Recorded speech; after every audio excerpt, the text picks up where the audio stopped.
Hello, hello, everyone. We'll get started in just a couple minutes.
Hello, hello, everyone.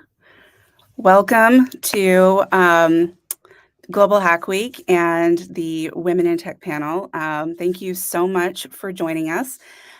We're doing this MLH's Women in Tech panel in honor of Women's History Month. I'm excited to introduce to you our panelists. But before we get started, I want to take a moment and recognize that the fight for liberation, justice, and equality that women and girls are fighting all around the world. As you know, Women's History Month is about celebrating the contributions that women have made, often in spite of great obstacles.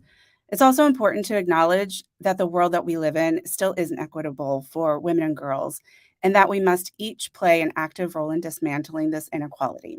If you're on this call or watching the recording, thank you for showing up. I encourage you to continue showing up for the women and girls around you and always lift them up. And without further ado, let's get started. So I'm Jackie. I'm going to be the panel moderator today. I'm the senior manager over the league events. So I manage the team of hackathon community managers. You've probably met all of them. I have a background with coding boot camps and larger scale community events and community planning. And I have the world's cutest pug, and her name is Muffin. And we'll move on. Cecilia, love to hear from you. Hi. So I am a new MLH coach. I am now an advisor for Arizona State University's SunHacks. That's a lowercase s. Oops. So that's the hackathon out in Phoenix, Arizona. If you're not familiar with that one, I'm currently doing a PhD in engineering education, studying hackathons. And my cat is currently in the window, so no cat cuddles today. But I also love reading, crafting, and hiking. My knitting is actually on my desk right now. Awesome. Anna. Uh, hey everyone, I'm Anna. I was the previous organizer for Rowdy Hacks down at the University of Texas in San Antonio. Was organizing there for about 2 years back in 2019 and 2020. But post-graduation, I worked at Twitter and now I currently work at HEB doing Android development. I also like to volunteer on the side with local schools and their computer science classes. Love a good coffee or tea as well. And I also have a really cute bunny as well that I just got. Awesome. Mara. Hi, my name is Mara. I back when I was in undergrad, I was at the University of Virginia, and I founded Girls Who Code, who actually does a yearly hackathon now called Girls Who Hack. I've been an MLH hackathon coach for I think about 2-ish years now. Back in I think November 2021, or maybe a year and a half. I don't know. And I'm also a software engineer at Microsoft. I've had 2 internships there, and then in my free time, I I recently got Animal Crossing and I'm obsessed with it. I also love baking bread. I've done a focaccia recently, and I'm really into murder mystery stories and shows. Awesome. I love focaccia. Yashika. Hi everyone. So I was a part of the very first batch of the Major League Hacking Fellowship. But since then, so this was 2020 when COVID just started. But since then, I've been with Major League Hacking as an admission specialist and as a pod leader. So it's been like 3 years almost with Major League Hacking. But apart from that, I am a software engineer at Elvin.ai. It's a startup in Tallinn, Estonia. And that's where I'm located at. And I started a Women in Tech chapter here. Previous to that, I was also leading the Women Who Code Python chapter, which was online. But in my free time, I really love like walking by the sea, just like doing nature visits and cooking because I am a vegetarian. I don't find like enough food here, so I have to cook my own. Amazing. All right. Well, we will get to the questions. I'll call on panelists and we'll have a discussion. If you have questions for the panelists, feel free to add those questions. So we'll start with Cecilia. What inspired you to go into tech? I will turn a very long story into a very short one, and it is not your normal one, I promise you. I actually got into software engineering because it frustrated me. When I was in high school, I was super into graphic design. I found HTML, CSS because the teacher of that class was like, if you want an extra challenge in Dreamweaver, try like doing it manually. And I really liked it. And then my high school got AP Computer Science A, where I started learning Java, and I failed that AP exam. All of us did in that class, even though like we understood the programs, we like got it, and I was so frustrated that I immediately, the day I got my result, went to my like course catalog and I said switch, and that's how I ended up in software engineering. And then from there, that's where I've been. Awesome. How about you, Anna? Yeah, honestly, almost a similar story. I think one part is my parents and my aunt were really encouraging me to like just try not it was also like a financially stable career. But when I took a class in high school, it also wasn't like the best experience. But I loved it so much. Like I liked problem solving, I liked coding, that I pretty much decided to just to get a degree in it afterwards. So yeah. Awesome. Mara, what inspired you? I think for me, I had a very tech-centric childhood, I think a little bit. I would play like Wizard 101 on the computer. I had a Tumblr account, so that's where I first learned like HTML and CSS. And I just don't know, like something like clicked freshman year of high school. I was like, you know what? I'm going to go into tech. I've kind of changed what I've like decided I wanted to do. I wanted to do cybersecurity for a bit, just like general software engineering. And then I kind of moved into like web development, which I actually do now. But I also as well failed my AP CS exam. So I'm glad to know that, you know, it's common.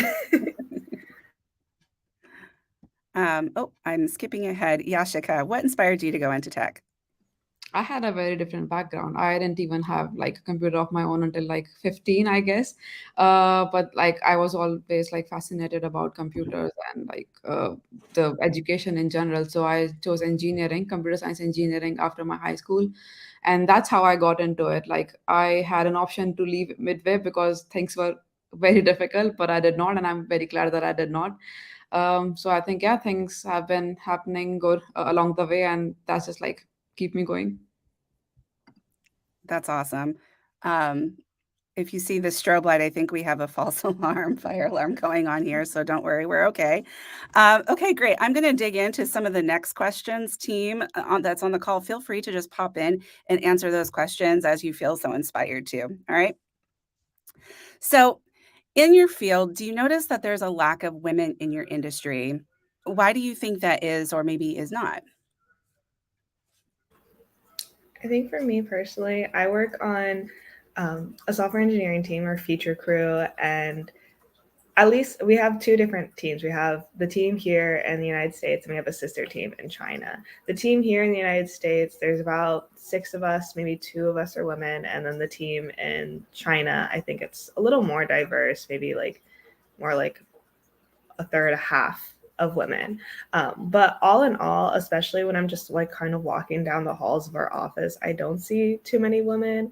And I think part of that has to do with a little bit of like what society tells us, and then a little bit of what's been ingrained in us. So we start to tell ourselves, where I think women are steered to less technical roles, less logical roles, because it might not be the natural fit. And then because that might be the narrative that we hear, we start to internalize it a little bit, where I know like a lot of women are just like, like I'm just not really good at like technical stuff. I'm not really good at like that logic, but then they'll pursue other things, like maybe other sciences if they want to be like doctors or things like that. And I've noticed a lot of biology majors make really good CS majors. So I think a lot of it is, we have these societal pressures that tell us maybe do something quote unquote more creative. And then we ingrain that, not realizing that I think computer science is very creative and very logical. That is something that women can also do. Definitely. We always hear the like, I'm not good at math, but it's like we're using math in so many different kinds of fields as well. Anyone else? Yeah, also just like plus one to everything Mara said. I think it's also important to kind of highlight um, pretty much like through my classes and in the industry now, have been in it for 2 years, like there is an extreme lack of women.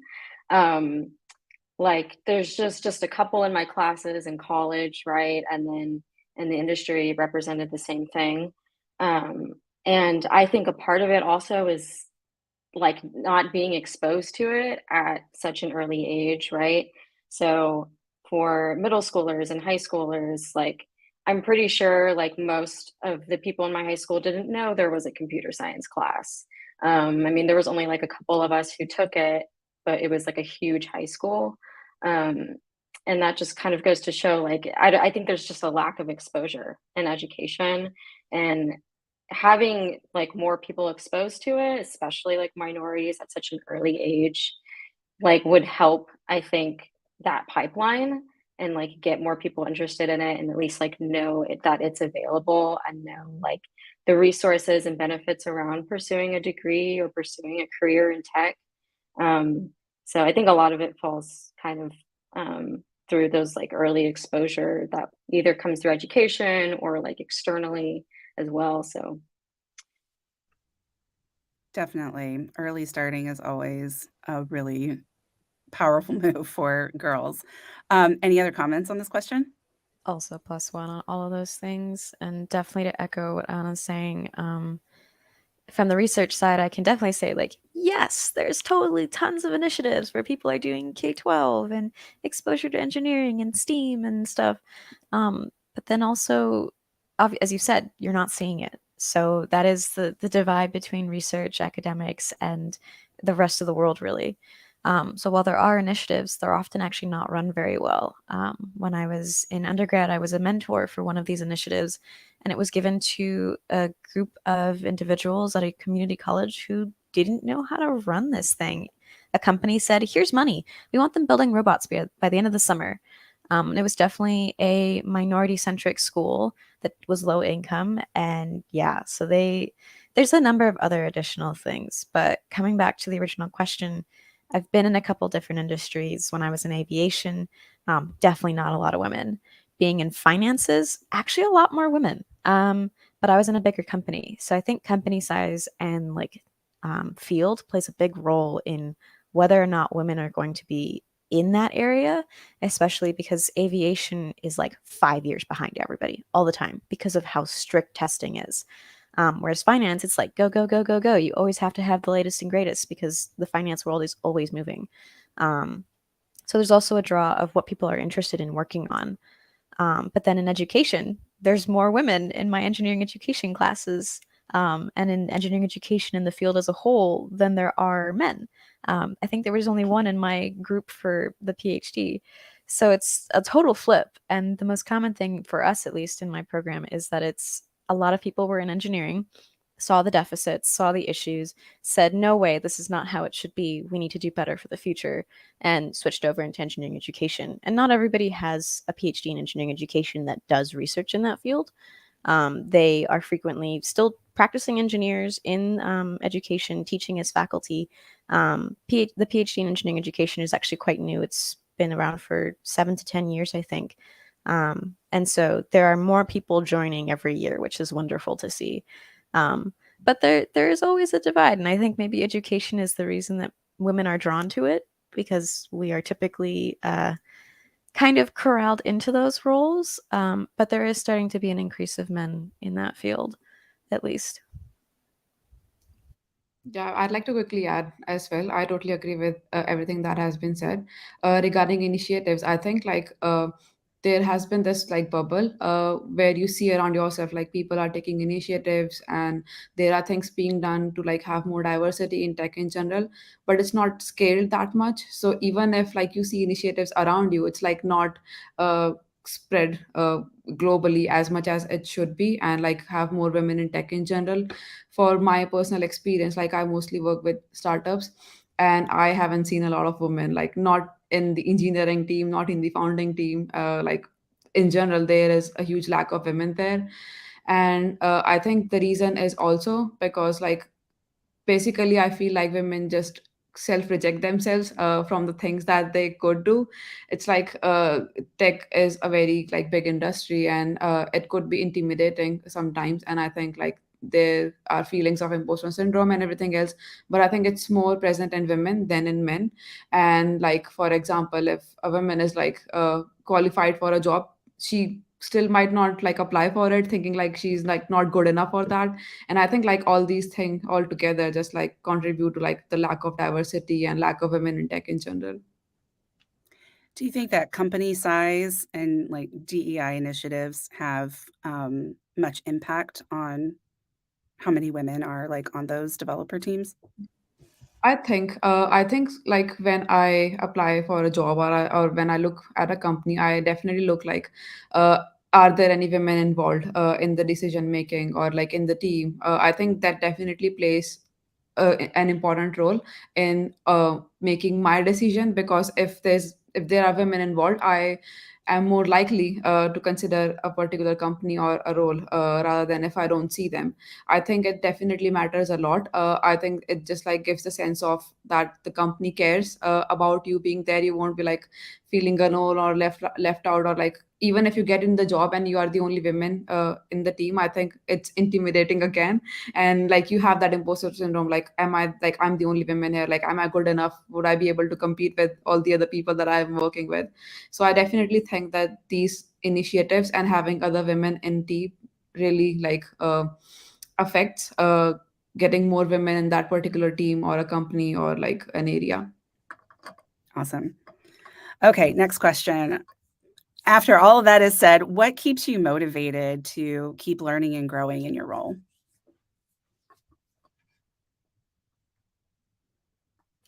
Things like these, or talking to people who are like, OMG, PhD in hackathons, what? I get a lot of really enthusiastic hackers, organizers talking to me about how much they need it, about how much they're like, we wish that someone would talk to us about how the classroom is not supporting us, and you're doing it. So here's all these ideas. Please solve these problems. So PhD wise, I love that. But I also actually hear some other things on the opposite side from not hackers. I hear them from people who are in industry, who are definitely have been in industry for a minute, and they're like, "Why are you wasting your software engineering degrees?" I have two. Why are you wasting your degrees, not getting money, doing this thing for education? Education's always changing. And I'm like, you're the problem. You're why I'm here. So it's also both sides. But then in general, like being in tech is hard. As I want to phrase, a recruiter I was working with, anytime I would ask questions that were, I didn't realize a problematic question in the sense of like indicating of how I've been hurt by tech, she always had this space that was like, who hurt you? And I didn't think much of it, but I was definitely feeling a little bit self-judgment, like, yeah, you're right, tech has totally hurt me. So sustaining that is like taking breaks, which I've had to learn during my PhD, or going outside, or finding people who are also positive like forces in my life, finding good mentorship. Really anything that just like pumps me up, but also like seeing the impact that I make on individuals is also helpful. I've mentored a number of young women, of other individuals as well, and seeing them succeed is amazing because I know where they've come from because I've mentored them, and to see them achieve their goals or to graduate. I got to watch 2 of my students graduate while I was graduating my master's, and that was the coolest thing. I was not there for my master's graduation. I was there for their bachelor's graduation. That's the only reason I attended, because I wanted to see them walk, and that was so cool. So definitely like the impacts that I make and the impacts that they make as well.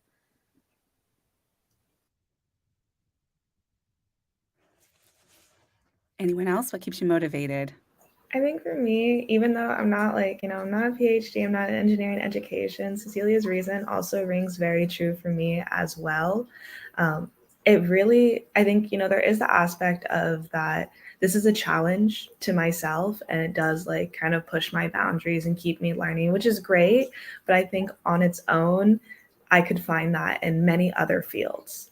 But what I do really love and have the passion for as well is seeing other people kind of have that passion for CS. Like I will, like right now, I'm really interested in education. So, I'm working on doing like MLH live streams where like I teach people how to make their first website, which is going to be happening later this week.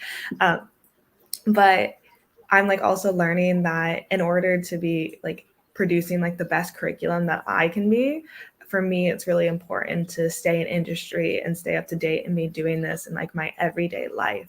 And because of that, I can like see people on the live stream who are like, wow, I really like this content. This was like different. Or I see there's like a 11-year-old girl I tutor, and watching her like learn something new with coding. I think one time she was like, I'm a genius. And I love seeing like the little boost. She's a very smart, very confident girl. So it's really nice seeing that growth, and overall just seeing like your personal effect on people, where, maybe that could happen in some other industry, but combined with loving the technical challenge, loving the style of work I do, and loving like the stuff I produce, that definitely keeps me motivated to stay in the CS field.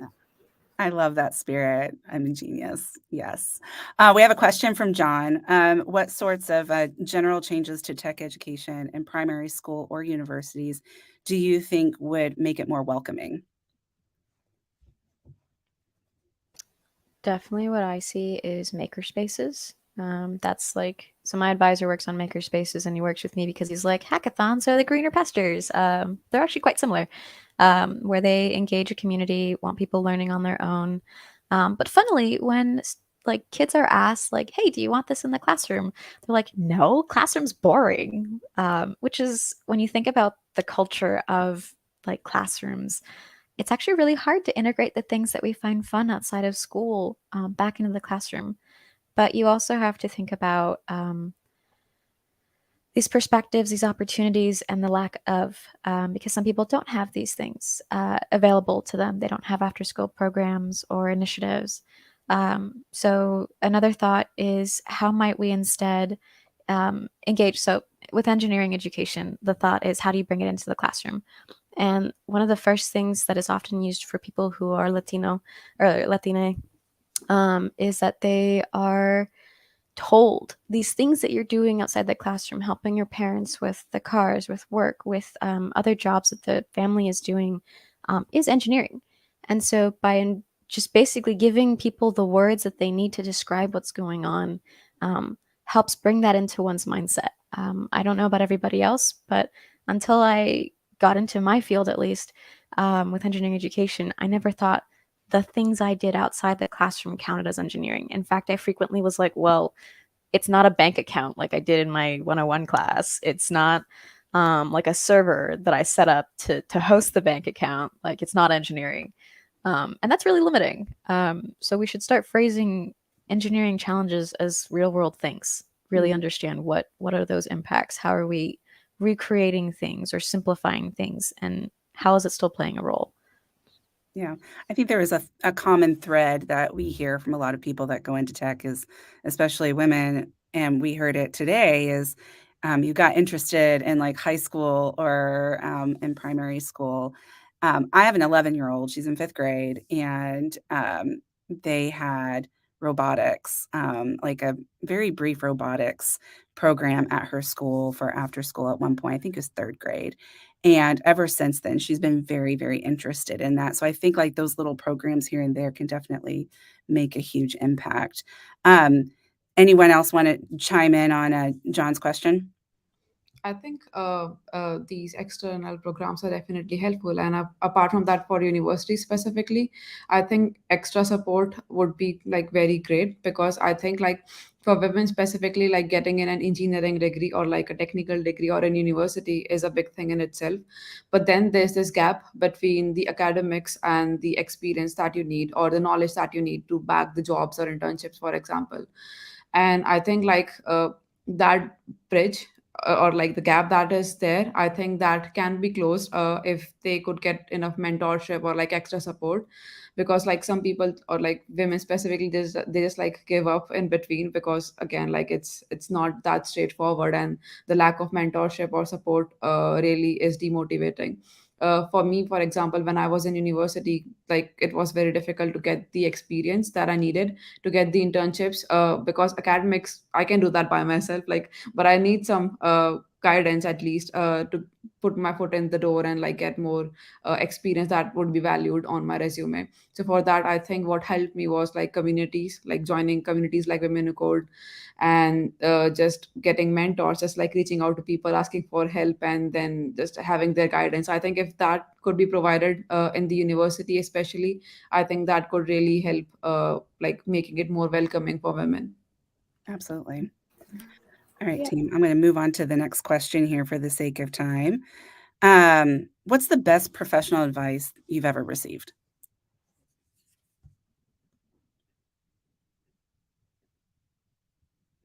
Don't self reject.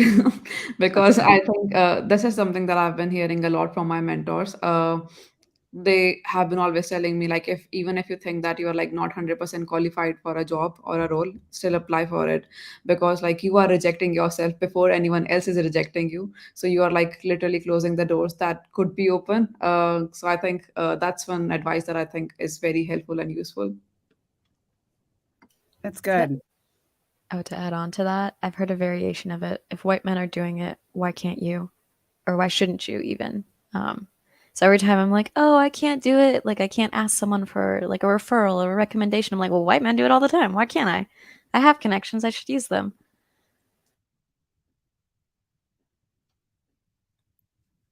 I think one thing that kind of helped me, I like meet, well, first of all, like meeting with people like regularly and like building those like mentorships is really important. And so one of my mentors, I meet with her every month. She was kind of telling me like keep a history of what you've done, and celebrate. Like I think one thing that I did was I worked on this like 2-month long project for work. It was like my first app I had done by myself.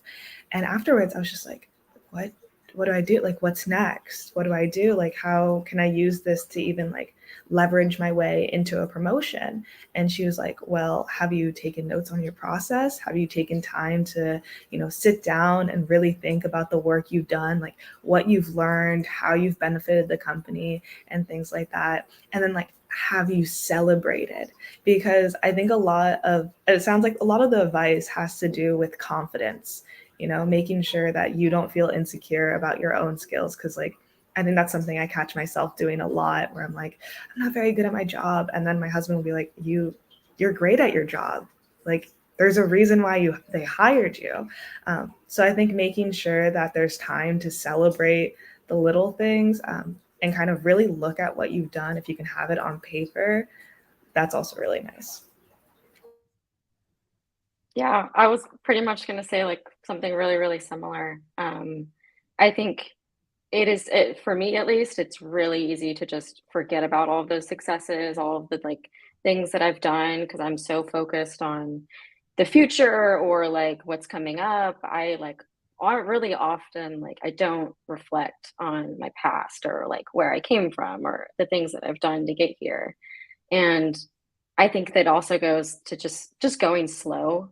Like I feel the tech industry is just so huge. Like sometimes we get the feeling of like we have to learn everything, we have to know how to do everything. I especially felt that like right after I graduated because I felt like I only got like a sliver of knowledge from school. But honestly, it's really just about taking it slow. Like it's a huge industry and there's so many things to learn. That doesn't mean you need to learn everything. So it goes into that and also like taking the time to appreciate yourself and the work you've done and how you got there. Yeah, so just kind of piggybacking off of you, Mara, there. Great. Okay, so the next question, if it's different than what you've already said, what advice would you give to women who are about to graduate with their degrees? I think my advice, this is a little separate. Take every opportunity you can. Just because I think like just say yes to everything, try it out. If you quit, you quit. It happens. Plenty of people do it every day. I think there's this mentality. I think I especially hear it in women, especially perfectionists, where they will not do something because they're like, I can't do it 100% perfect, which like is not the point at all. It's to practice and you eventually get better. Also, it is that self-rejection. So I think saying yes to every opportunity gives you more networking skills. It gives you more confidence. It also just gives you more skills in general, and it'll unlock a whole new world and you'll find things that you never knew that you would have liked. To add on, ask lots of questions. When you're a beginner, you basically get a free pass. You don't have to know everything. You don't need to know the details. You don't need to know this obscure way to solve this one bug. But once you get into a senior role, simple questions like that kind of get judged by your peers, which is a sad thing, in my opinion. And I disagree with how that ends up happening. But I would definitely encourage asking as many questions as you can because people are more likely to answer your questions as a beginner. And if you're getting blowback from people where they're just being rude, like you don't know this, they're not the people to talk to. They're not the people to ask questions. That is not a good engineering mentality or a good computer science mentality or anything. They're just not helpful. It's just rude. You don't have to engage with that. You can choose not to. You can walk away and go, well, thank you, and find someone else. On the lines of the things that have already been said, I think just like don't give up because like the transition from university to a job or like after university is not going to be that easy or straightforward. But trust me, it's going to get better with time. Again, like you don't have to know everything right after graduation. It will take time to like learn things and move forward. But just like don't give up in the process. Just like believe in yourself and just like keep going.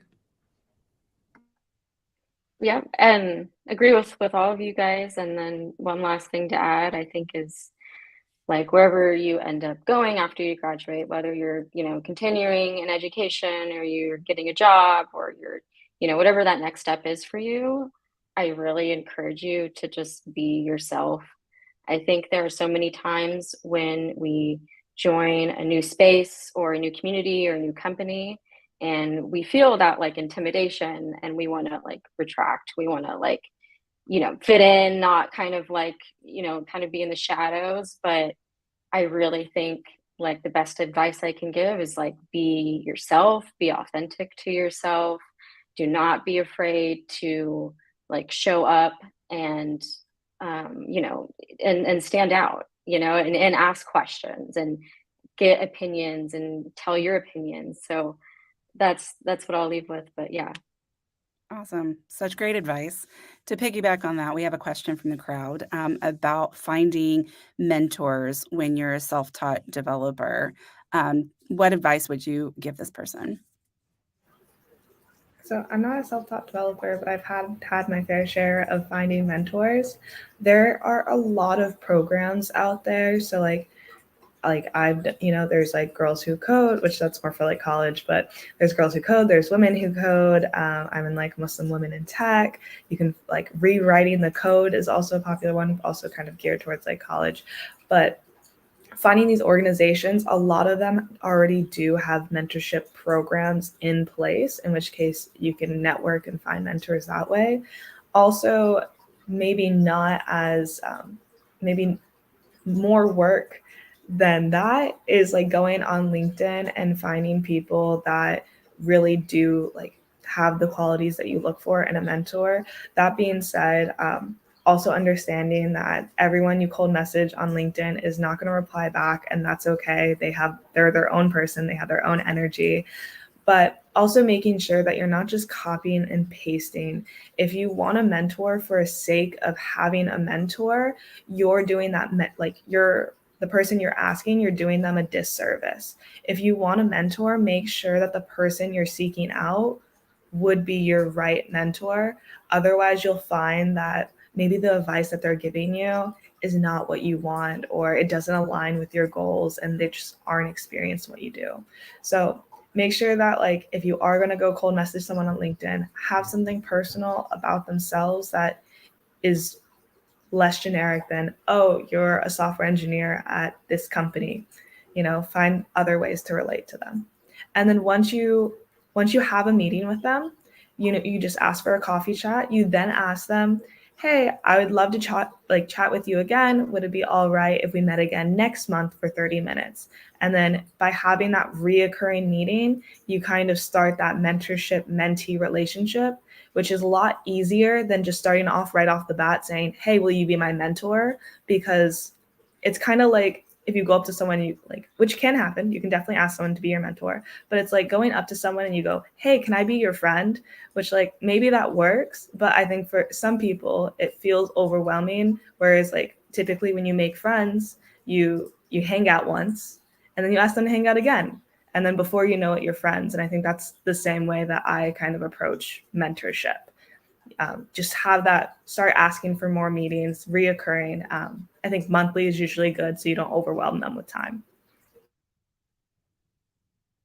Any other responses? I think it's really important to like know what you want from a person who are like you are going to ask for a favor to mentor, because like it's not that you can just like ask them to be your mentor and it's going to work. You really need to like know what kind of help do you need. Like, are there any specific areas that you like need more mentorship in? Do you like need referrals, or like do you need any other specific help? So you have to have that clear in your mind and like make that very clear, because like if someone is working full time and they are like busy already, like they most of the time when someone doesn't reply to you to your cold messages is mostly because like your ask is not clear. So it's really important to have that ask clear and like make it very obvious that what you are looking for and how are you not going to waste their time, and you are genuinely interested in getting their guidance and like getting the help. Really great So advice. I've noticed a lot of us have said you need to have a clear ask. I am someone who never has a clear ask. I actually really struggle to find mentors. I still do. So, from the other perspective, what if you don't know what you want or what you need, or you need many things? You can have mentors for different things. That was something that was taught when I entered grad school. You can have like a mental health mentor, a person who's a minority mentor, like how to navigate what you're going through. But in the events that you're not sure what you need, or you're just starting out, or you're trying to figure things out, I would actually suggest joining developer communities. There's tons of communities on Twitter, even though Twitter is Twitter. Um, but that might be a way to kind of passively absorb mentorship advice, and potentially even engage with the broader community that they as a whole can be the mentor, depending on who's online to see your messages at the time. And sometimes your question may be something that's been answered before. So there might be someone who's already had your experience that you're asking about, in which case they might take it into DMs or say, here's this thread. So I would definitely encourage, if you don't know, start passively absorbing what you think you want to know. Like I got into accessibility because I started following people on Twitter who were screaming about accessibility, and I didn't know the first thing. So I really couldn't ask anyone to be a mentor in that. But I have learned a lot from the communities that I've met just online. So definitely consider also like it's okay to not know. I think I only have 2 mentors, and that's only been in the last like 2 years, 3 years, and I'm a PhD student. Because sometimes you can't find the representation that you need. So the alternative, which is what I ended up doing, is become a mentor for others. Don't let people repeat your mistakes or your path. Which is why I've taken up mentoring people who are trying to get a job, women who are trying to figure out interviewing, which is a lot. So I tend to take on like one person a year and I mentor them to become confident or to manage interviewing and stuff. Because your experiences also have value. What you've gone through is worth teaching about. But make sure like you also understand that your experience is your own. And that that's something that is personal to you, and you have to be conscious of what you want to share and what you have capacity for. Definitely. All right. We'll go ahead and jump into the next question. And this is our final question. But since we're all part of the hacker community, what do you think hackathon organizers can do to better serve women in their communities?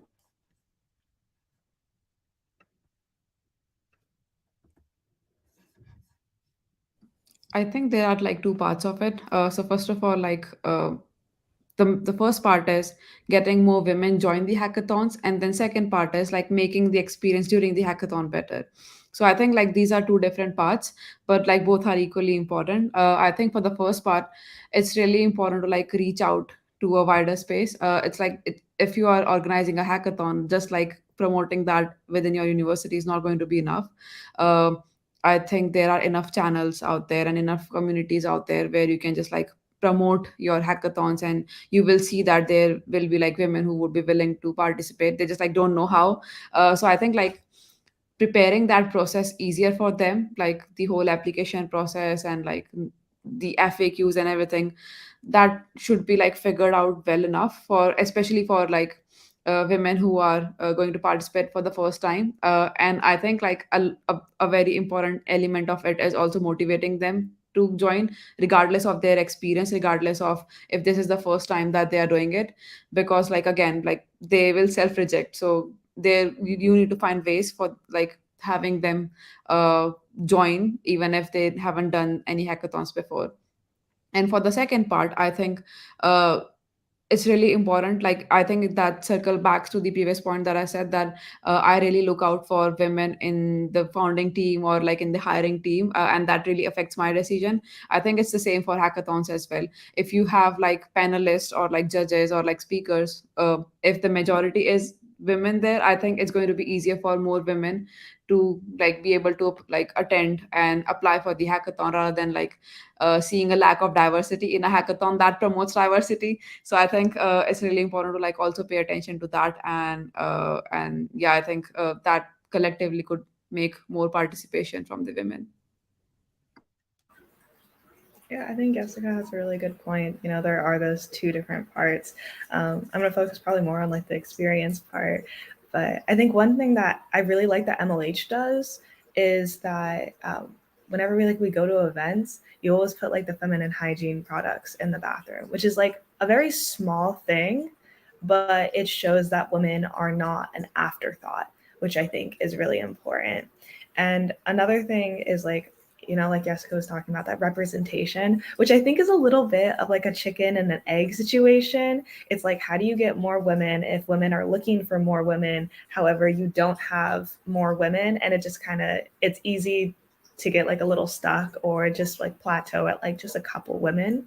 But I think marketing towards more beginners would be great for having like more, introducing more women, but also just overall benefits like your hackathon. Like there's no reason to not make your application process easier, not have more diversity in the keynote speakers and things like that, like Jessica said. One thing that Girls Who Hack at University of Virginia does that I really like is that there's a jumpstart program. So the week before the hackathon, it was definitely virtual during the pandemic. I think they might have an option to do it in person now, but a week before the hackathon, they have like a week of activities. So they have a couple workshops, they have a team building exercise, and it's just like a way for people who have never been to a hackathon to do like a mini hackathon. and feel more prepared and ramp up for that hackathon, because a hackathon is one weekend, it's overwhelming. And again, like if you are a perfectionist, which I've seen that, like, you know, a lot of women maybe like a little bit are, they have that bit in them, a weekend is really overwhelming. And not having a team, not having people that you know going into it, especially if you are like the only woman in your CS class, you can't be like, hey, friends in my CS class, come join me. It's really nice to have that ramp up.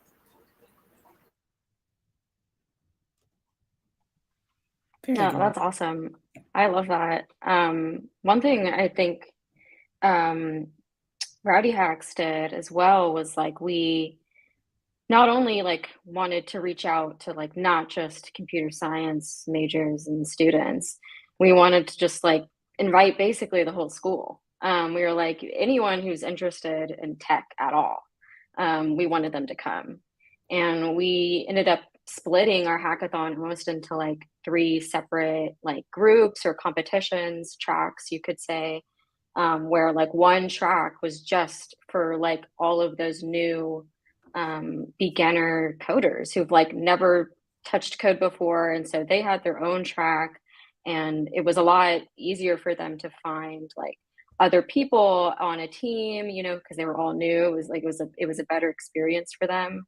And then I think knowing that they weren't going up against like senior computer science students who like, you know, are way more you know, experienced and knowledgeable in coding also helped because of like that intimidation thing, and also just the competition side of it. It was a little bit easier that way, like welcoming new people in to this tech and hackathon community and space. And it was a challenging though, because kind of like we've mentioned, it's like we had so many great women organize our hackathon, but then we didn't see a whole lot of women at the actual hackathon because we were all organizing it. And so that was also like just a weird situation of like, how, okay, like we're a lot of us are here, but like, how do we actually invite more and welcome more into the space? But I think it ended up helping either way.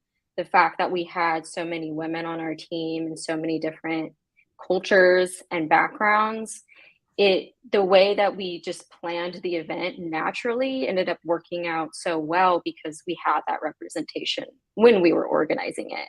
So we had like women thinking of, you know, different community events or like side activities during the hackathon, and making sure all of that stuff is in place, you know, as we're planning it. So it worked out that way. But yeah, just from my experience, those are some of the things that worked out really well for my hackathon and the experience. I guess the last bit of suggestions would be, so for Sunhacks, I was our co-lead for about a year and a half, but before I was co-lead and while I was co-lead, I was often giving our opening ceremonies. I am a short Hispanic woman with a loud voice when I need to have one.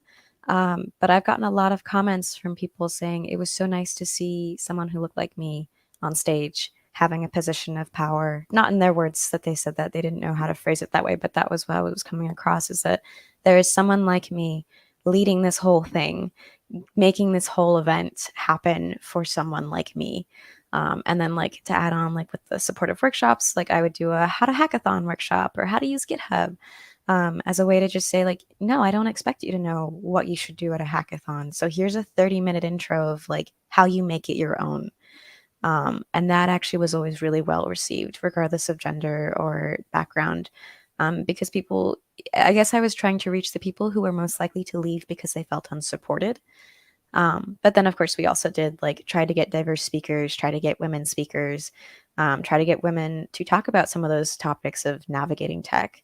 And then as far as making sure that people want to stay for the whole weekend, Sunhacks has never done tracks before. We do categories almost entirely except for first, second, third, but we have a really wide range of categories like best in design, best in UI UX, best in machine learning, etc., best in hardware, really trying to capture as many different types of people who might be interested in tech but may not have all the experiences of senior computer science. Because personally, I did IoT as my background for software engineering, so I'm a hardware kind of gal. But as a result, we had a lot of different people coming in like, oh, I didn't realize like as a mechanical engineer, I could also do this, which I love to hear it. But we also had something that I thought was funny, slash I was very sleep deprived, where I'm like, we should have like a hackathon, like a little category for the people who have bad ideas. And I called it most useless hack. I was inspired by uncommon hacks. That is always the category that has the most amount of submissions. I think of late it's transformed into my project doesn't work, here you go. But we've had some really funny projects where people are like, I just wanted to learn like how to use an API. And my judges are my sleep deprived organizers, so they come running back laughing at like falling over themselves laughing, because of how funny some of these projects are, and people really enjoy it because it's such a low barrier of entry. It's like, I have a bad idea. It's not going to net me $5 million as a startup, but did I learn how to use APIs? Yes. Is it a good way to use them? Absolutely not. So lowering that barrier of entry, like through ways to encourage easy, small, bite-sized projects, is another way to engage people. That's awesome. All right, we have a few minutes left. We have one last question in the chat here in regards to all of the big tech companies and their layoffs. The question is, does the layoffs give the impression that there are no jobs left out there for developers who are just joining the industry? What is your take on that? And how good enough does a person need to be to get hired?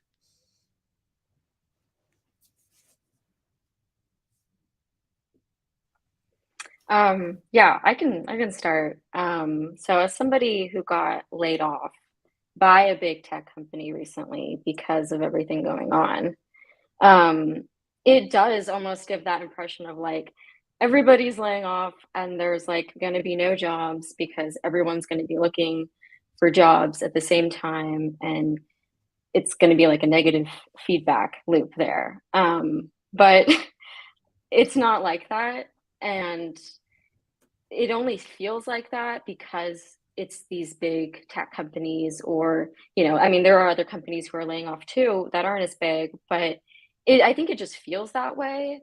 But we often forget that there are so many more jobs out there than there are people who can do them, especially software engineering.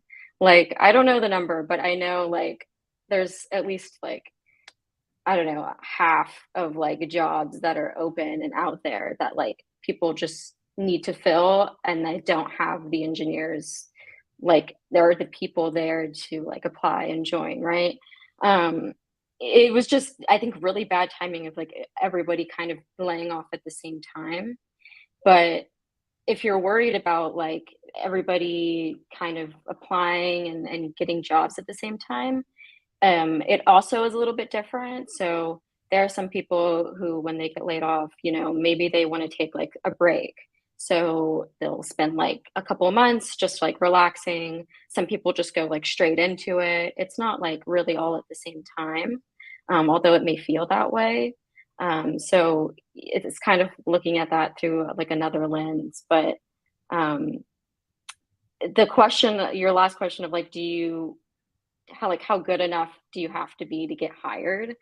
I struggled with that a lot because when I was interviewing, and this was the first time I've interviewed since I was in college, I, was going through my interviews, and it's a hard process. I'm not going to sugarcoat it at all. Like, it's really hard and it's long. And sometimes you get through, 3-4 hour interviews and you still don't know. That feeling like good enough is like, I don't know, it's just, yeah, like you don't need to be a certain good enough, right? Because just because everybody's like looking for the same jobs and you feel like you need to like stand out more, to get something, just because everyone's kind of applying at the same time. um, I like kind of learned that the hard way, because I spent a lot of time thinking like, maybe I'm not that good. Like maybe this is not the field for me. Like maybe I don't know as much as I thought I did. But again, it was like self-rejecting, right? It was like what we were talking about earlier. It was like I was already kind of denying myself of these positions because I didn't feel good enough to like either apply or just like reach out to somebody, right? And